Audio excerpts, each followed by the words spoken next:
Bom, a gente vai falar agora sobre neuromarketing e quem vai falar com a gente aqui sobre o tema é o Bosco Couto, que é consultor de marketing, brand e estratégia e sócio fundador da Beng Marketing. Formado em administração de empresas pela Universidade Estadual do Ceará, possui 25 anos de experiência no mercado, já tendo prestado serviços de consultoria e realizado projetos de marketing para mais de 80 organizações, entidades e empresas em segmentos diversos. Além das consultorias e assessorias que realiza também, ministra palestras, treinamentos sobre marketing, brand, vendas e estratégia. E ele também é colunista do nosso meio. Quem acompanha ou quem ainda não acompanha, acessa lá www.nossomeio.com.br. É um dos principais portais que falam sobre marketing, mercado. Então, assim, tem muito conteúdo rico lá e o Bosco tem um conteúdo especial lá também na coluna Nosso Café com Marketing, né? Bom, vou chamar aqui o Bosco, que agora é com ele, o palco é dele, e que vocês aproveitem aí da melhor forma essa experiência. Obrigada, Bosco. Olá, tudo bem?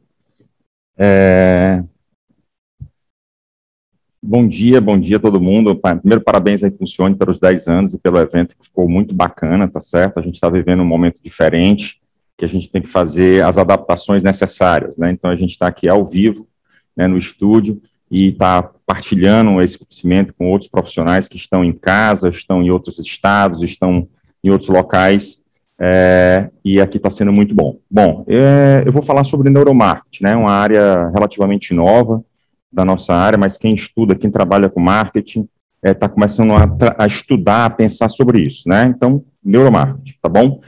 Vamos começando entendendo um pouquinho, né? Eu sempre gosto de fazer isso quando eu vou dar minhas palestras ou quando eu vou falar alguma coisa, para entender a natureza. Por que a gente precisa entender esse processo neurológico, esse processo da tomada de decisão? Marketing, no geral, ele tem duas pontas, né? Ele tem uma ponta que é entender e satisfazer as necessidades e desejos do cliente, ou seja, a nossa função é entender o que é que as pessoas querem, o que as pessoas desejam, para entregar esse valor para elas. E na outra ponta, claro, né, é vender mais. Então, assim, se eu entrego o valor que o cliente quer, se eu entrego o valor que o cliente deseja, eu consigo aumentar as vendas do meu cliente, né? Então, a gente está sempre nessa balança de entregar valor e aumentar as receitas e as vendas das empresas, né? Então, é a partir daí que a gente começa a trabalhar o neuromarketing, tá bom? Então, marketing, de uma forma geral, como já apregoava desde a época da faculdade ou com Kotler, continua sendo sobre atender os desejos e necessidades das pessoas. Ou seja, o problema não é que ele mudou, a questão que evoluiu, e aí entra o neuromarketing, é como é que a gente vai entender que necessidades ou que desejos são esses, né? Eu digo sempre que o marketing, né, quando a gente fala de negócios, as empresas dizem, olha, eu sou um negócio B2B, você consegue falar sobre isso? Eu sou um negócio B2C, né, business to consumer ou um business to business. Não, o marketing, ele é H to H, humano para humano. Então, mesmo as empresas que vendem para outras empresas, quem está em ambos os lados são pessoas, né, pessoas com necessidades, com desejos, com aspirações, com metas, com performance, mas são pessoas. E como pessoas, elas são influenciadas pelo processo cognitivo ou pelo processo humano, né, da relação entre uma pessoa e outra pessoa. Então, assim, para mim, marketing é H to H, tá bom? Mas como é que o marketing sabia ou achava que sabia que as pessoas queriam? Assim, no princípio do trabalho de marketing, a gente tinha algumas ferramentas para entender por que ou o que fazer com as estratégias de marketing. Então, a gente tinha o raciocínio lógico e dedutivo, ou seja, se a pessoa gosta disso, provavelmente ela vai gostar disso.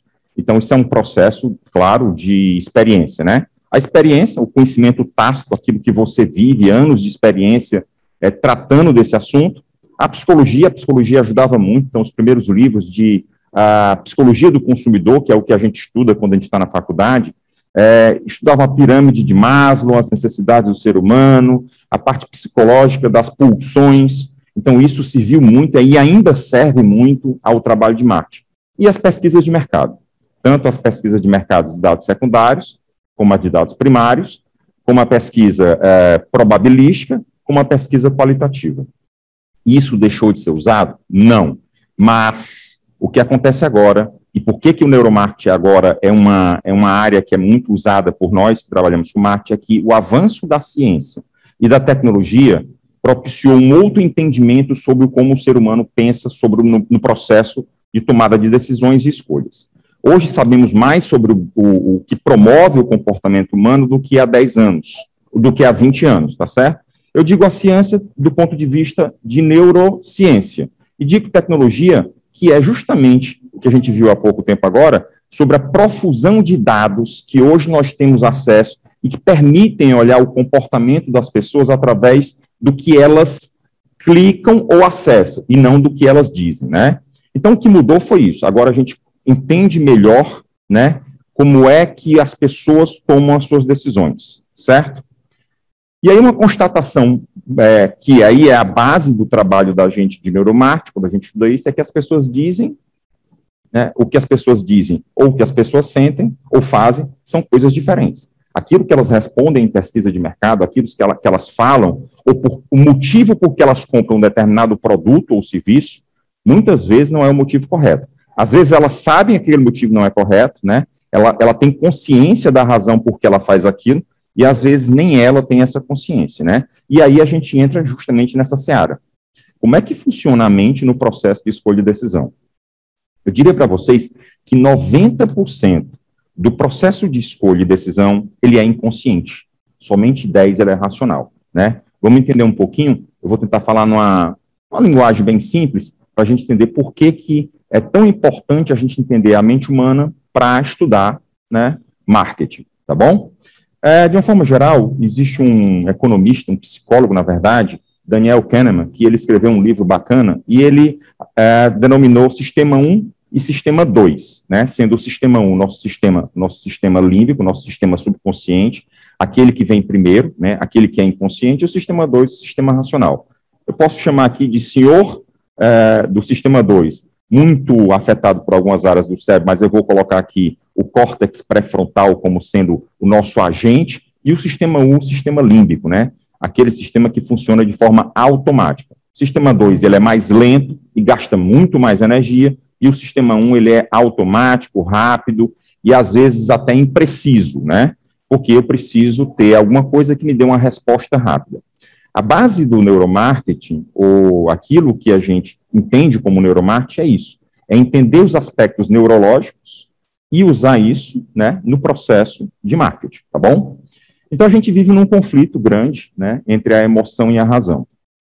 Hoje, a gente sabe que a emoção tem um papel fundamental, tanto na memória, tanto naquilo que vai marcar a gente, né, naquilo que vai criar os marcadores somáticos ou aqueles atalhos que são definidos e que a gente usa na hora da decisão, né, quando a gente não raciocina sobre isso, mas a gente também tem a razão. De uma forma geral, quando você estuda isso, e aí se aprofundando um pouquinho, um autor muito bacana que eu gosto, mas que ele tem uma leitura um pouco mais difícil, que é o Antônio Damasio, que é um neurocientista, ele fala isso, né? A gente primeiro, o ser humano toma a decisão milésimos de segundos antes de saber que a decisão foi tomada. Então, a construção da decisão, ela vem através da sua experiência, da sua memória, dos estímulos que você tem, e aquilo predispõe você a tomar uma decisão. E só depois o córtex pré-frontal, a parte racional da sua cabeça, ela vai validar aquela decisão.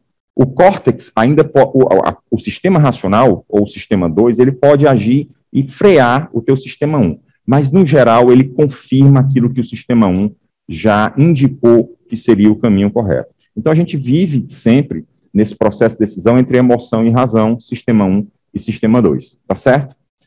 O que a gente acha, ou achamos que as nossas decisões são sempre racionais, e aí, durante muito tempo, os economistas, né, aliás, acreditavam, a base da economia ela foi criada em cima disso, que a decisão era sempre tomada em cima do melhor custo-benefício, né? Então, a crença da gente era no homo economicus, né? Aquele que toma uma decisão baseada em benefícios, né? Ele tenta extrair o máximo de lucro ou de vantagem em cima das escolhas. A gente percebe que isso não é bem assim, né? Então, essa ilusão que a gente está no controle de todas as decisões e que todas as decisões são conscientes da gente, ela vai por terra quando a ciência evolui nesse processo da neurociência e descobre que muitas das nossas decisões, elas são rápidas, elas são instintivas, elas são inconscientes ou elas são muitas vezes irracionais, né? Ok? Então, nós, como seres humanos, e aí, entendendo esse processo de decisão, nós somos seres sociais, né? É uma base muito forte para estudar como a comunicação e como as estratégias de marketing devem agir. Nós dependemos e interagimos com outros seres, então a gente não é uma ilha, né? A gente não está só. Isso quer dizer que parte da nossa decisão e parte das nossas escolhas dependem de como as outras pessoas também agem e também decidem, né? Nós somos seres sensoriais, então a gente sente as coisas, né? Então, todos os sentidos, visão, olfato, tato, paladar, audição, todas elas influenciam nessa percepção, e é importante notar, e depois eu falo um pouquinho sobre isso, que mesmo que conscientemente a gente não tenha ciência de um dos sentidos, por exemplo, o olfato, ou então a audição, que isso passe, às vezes, conscientemente despercebido, elas têm, sim, um impacto muito forte na formação da nossa percepção em relação ao que a gente está consumindo, comprando, decidindo sobre uma ideia, sobre uma pessoa, sobre um negócio, sobre uma empresa. Nós somos emocionais, então, de uma forma geral, aquilo que nos impacta emocionalmente é o que marca a nossa mente, né? Um dos princípios fortes da neurociência é a hipótese do marcador somático, né? Então, o marcador somático é aquilo que a gente sente em algum momento, e aquilo ali fica marcado como um atalho para quando a gente passar de novo por essa experiência, eu não precisar pensar e decidir sobre ela, mas aí o que eu somatizei com esse marcador me faz tender a tomar uma decisão, né? E a gente é complexo, né? A gente costuma dizer, quando a gente estuda neuromarketing, vamos dizer assim, que pensar não é um ato, ele é um processo. E como é um processo, todas as fases de começo, meio e fim influenciam nesse processo. Tá bom? Vamos lá. Como é que a gente percebe? Eu listei algumas coisas aqui, de uma forma geral são muito mais coisas, mas algumas coisas que impactam nesse processo de como é que a gente sente o mundo e como as nossas escolhas são afetadas. A comunicação não verbal, então a gente quando fala de comunicação, e aí o tema um pouco do que a gente está discutindo hoje, a comunicação ela não é só o que se diz, mas como se age, ela faz parte da comunicação. A imagem, os gestos, a forma, o cheiro, o som. Né? Então a comunicação não verbal tem um peso muito grande na percepção. Até discutindo nesse momento de pandemia, o quão uma reunião remota e o quão uma reunião presencial modifica uma percepção do que se quer passar. Então, na reunião remota, eu estava conversando com um amigo nosso também, que é psicólogo e que trabalha com isso, e ele dizendo, olha, na reunião presencial você percebe outros sinais que numa reunião remota você não percebe. Percebe se a pessoa está mexendo as mãos, se ela está cutucando, se ela está desenhando no papel, se ela está olhando para você, se ela está distraída, se ela não está distraída, né? Os pequenos sinais de cheiro, tato, de boca, se a pessoa tomou um café, isso lhe passa uma informação que você não consegue ter de forma remota. Então, a comunicação verbal, ela sim, ela mexe muito com os sentidos e com o nosso processo de escolha. Os sentidos, né? A gente, de uma forma geral, poderia dizer, sinestésico. Então, o cheiro influencia no que eu vejo, complementa no que eu escuto, né? E aí eu dou um exemplo muito claro do restaurante, né? O restaurante, quando você não vai só pela comida, e não é só o sabor ou o paladar que influenciam na sua avaliação daquele restaurante, né? Primeiro porque o paladar depende muito do olfato, né? 70% do que você sente de gosto é olfato. Mas a visão, a música que está tocando, o toque da madeira, ou o toque do prato, o peso do talher, o ar-condicionado, como o garçom fala com você, o tipo de louça, visualmente a apresentação do prato, o cheiro da comida, tudo isso conjuntamente, vai construir dentro da tua cabeça a percepção de que aquilo que você está experienciando é bom ou não é. Então, os sentidos, eles se misturam nesse momento, né? A gente não compartimentaliza essa percepção, tá certo? Então, a gente complementa a visão com a visão com o tato, a visão com o olfato. As emoções, né? E aí, eu não vou entrar muito nesse mérito, mas o Damasio diferencia bastante isso, né? Emoção e sentimento, né? Então, a emoção é aquilo que quando eu sinto, e eu externo um comportamento. Então, e o sentimento é a junção da emoção com a minha carga de memória que tem, e ali eu crio alguma coisa mais duradoura. Mas a emoção, ela impacta muito, né? A memória impacta muito, os atalhos mentais, a atenção, né? Evidentemente que a gente é impactado, e é uma outra área da neuromarketing que a gente estuda, é que a gente tem uma limitação de atenção. A gente não consegue prestar atenção a tudo. Então, algumas coisas vão se destacar no ambiente ou no processo que vão fazer com que eu preste mais atenção àquilo ali, né? Existe até um livro muito bom, né, que é o Gorila Invisível, que fala um pouquinho sobre essa questão da atenção. O contexto é a cultura, ou seja, aonde você está inserido, se você nasceu em que tipo de país, foi criado em qual família, a sua infância, os seus amigos, aquilo que você crê. Então, isso sim tem um impacto muito forte e como nós percebemos as coisas e as simbologias, né? Então, alguns pontos que a gente observa quando a gente vai fazer marketing e quando a gente usa o neuromarketing para trabalhar as escolhas que nós vamos ter ao entregar alguma coisa para o cliente, são baseados nesses pontos, tá bom?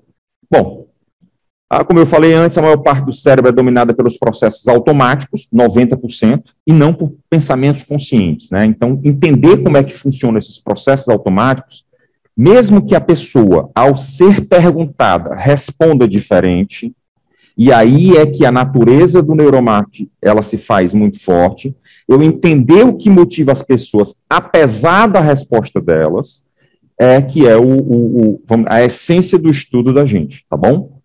Vamos lá, algumas premissas ou alguns dados sobre, e aí, aqui existem milhares de vieses, heurísticas, de estudos de comportamentos, mas aqui eu listei algumas coisas, algumas características sobre o cérebro humano e o que a gente tem que levar em consideração quando a gente estuda ele.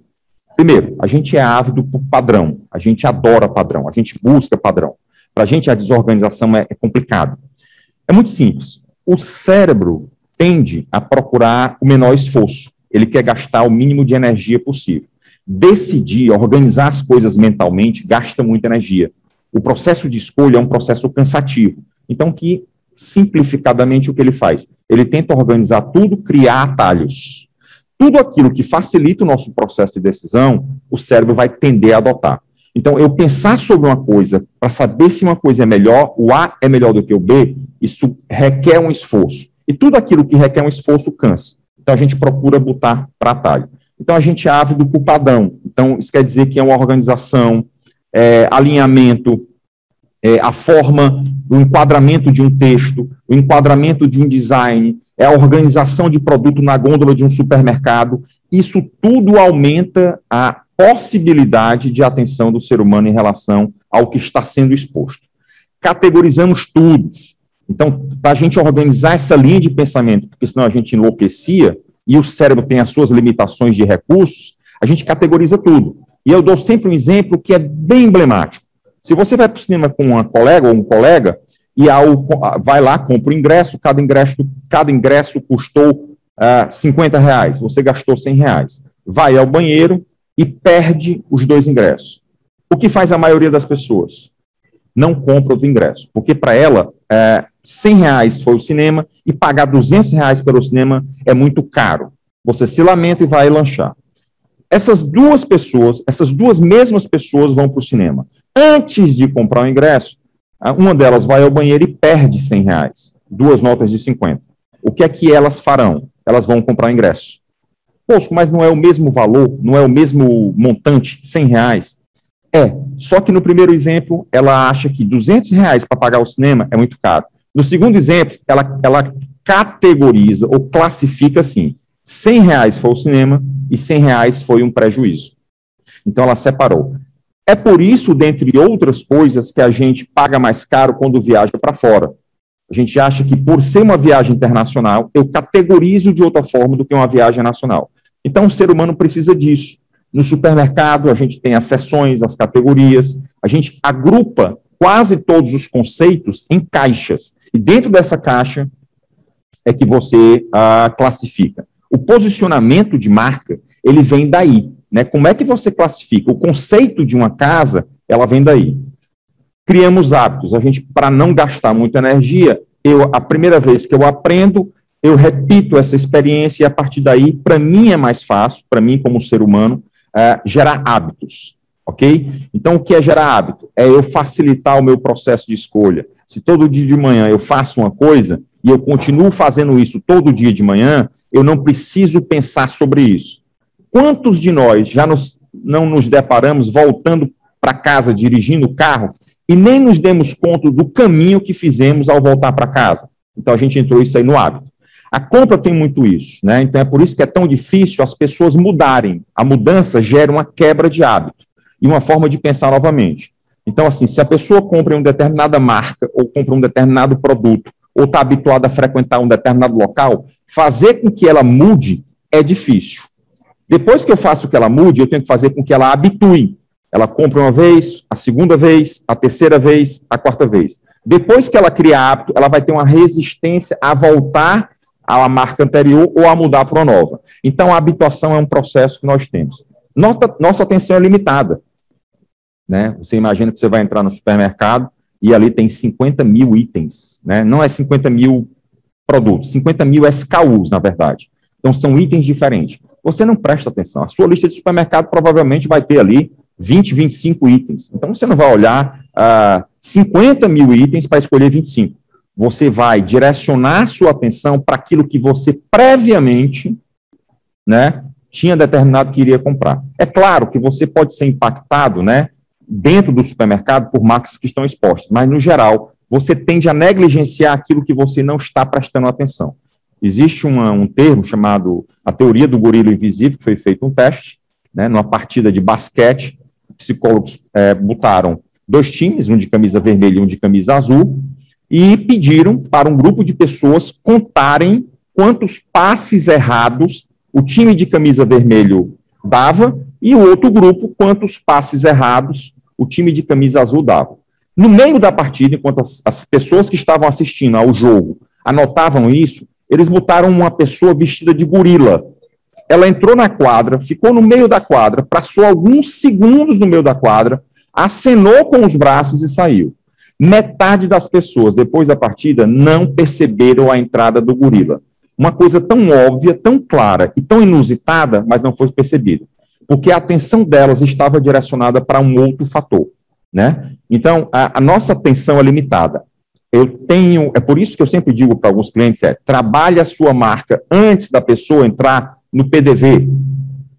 Familiarize a sua marca, torne a sua marca conhecida, mesmo que a pessoa ainda não queira comprar ou não necessite comprar a sua marca, para que quando ela precisa, a sua marca não, primeiro, ela não vai ser uma estranha, você vai confiar mais nela. Segundo, que ela vai gerar, você vai ter uma chance maior dela prestar atenção naquilo que é exposto, né? Criamos atalhos mentais, é a teoria dos marcadores somáticos. Então, quando você é pequeno, bota a mão no fogo, numa chaleira quente e queima a sua mão, ali você gera um impulso de dor, né? É uma experiência ruim, né? E isso gera uma emoção de você, de choro, ou de dor, ou de alguma emoção ruim, e ali vai lhe marcar.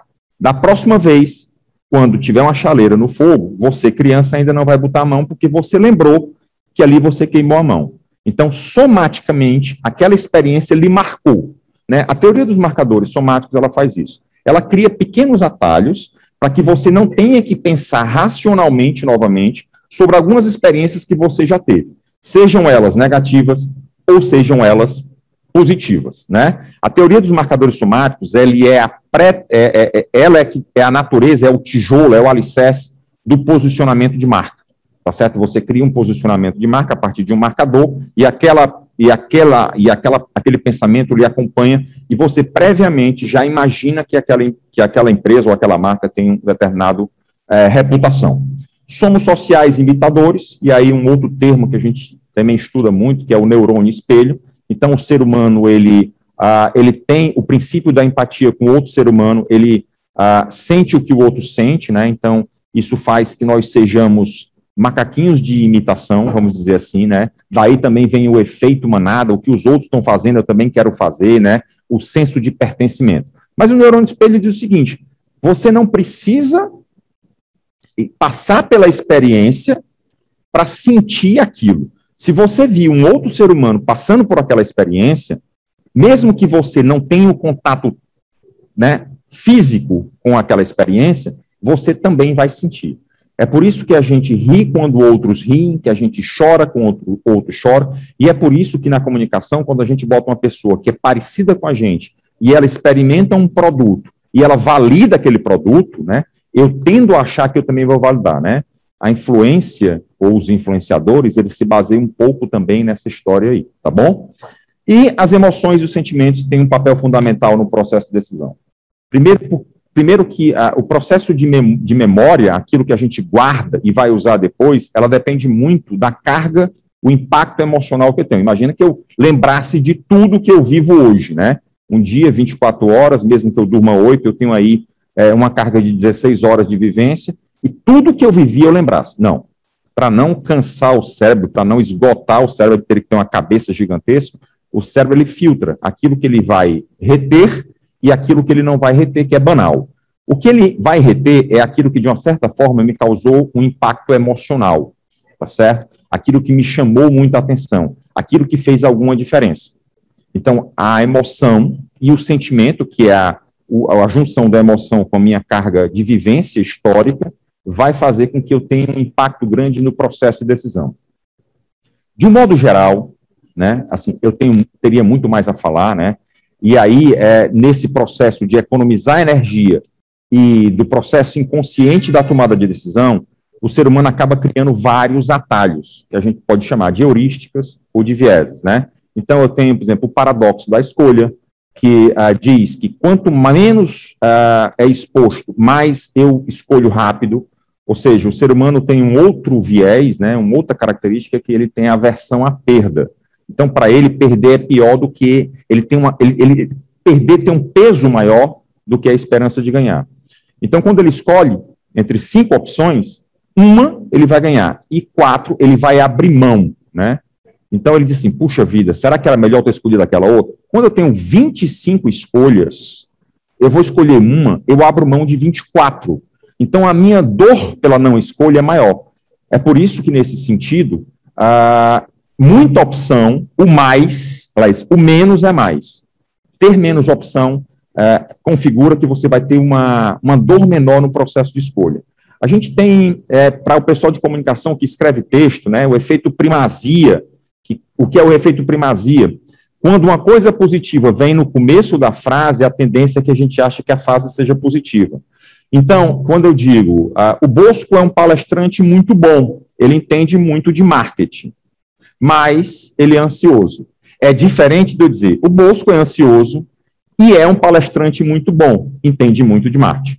O fato de eu começar a frase com um aspecto positivo faz com que nós, seres humanos, tenhamos a tendência de achar que a personalidade do Bosco é positiva. Então, a ordem do texto, ela influencia na percepção do sentido dele. Né? O efeito halo, que a gente avalia uma pessoa, uma coisa, um processo, por uma característica, por uma parte, né? Então, quando uma pessoa vai a uma entrevista de trabalho bem vestida, bem arrumada, ou então quando ela tem ou ela é amiga de um amigo, ou então ela trabalhou, estudou no canto que eu estudei, essa pequena característica influencia a gente a achar que por ela ser bem vestida, ou bem arrumada, ou ser bonita, ou ter uma aparência agradável, isso tende a achar que tudo que ela vai fazer é bom. Então, a gente tende a extrapolar aquela característica para as outras coisas que eu não tenho conhecimento. E aí, de uma forma geral, vários, né, enquadramento, efeito halo, cegueira inatencional, a psicologia cognitiva, a economia cognitiva, o neuromarketing, ela estuda uma série de características que são próprias do ser humano, daquilo que ele criou para pensar mais rápido, daquilo que inconscientemente é ativado quando ele está diante de um estímulo, e que essa decisão é tomada dessa forma. A gente precisa entender um pouco dessas características e dessas heurísticas, e desses vieses, e dessas configurações, para que a gente possa construir um processo de comunicação e um processo de marketing mais assertivo, né? Então, o neuromarketing, ele é isso, de uma certa forma, ele é entender como é que funciona a cabeça das pessoas, mesmo inconscientemente, ou aquilo que levam elas a tomarem uma decisão, e que podem impactar no nosso processo criativo, né? Nosso processo. O que eu digo para as pessoas que trabalham com comunicação e marketing? Estudem as pessoas. Não se conformem só com a camada superficial do que elas dizem ou respondem.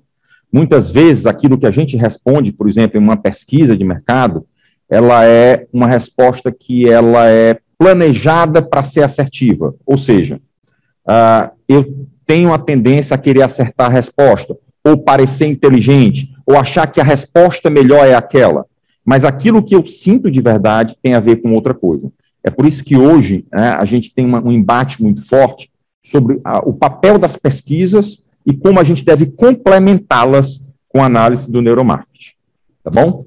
Eu gosto de finalizar um pouco com essa imagem aqui, que, sem nenhuma palavra, vamos dizer assim, que é como o nosso processo ele é construído, né?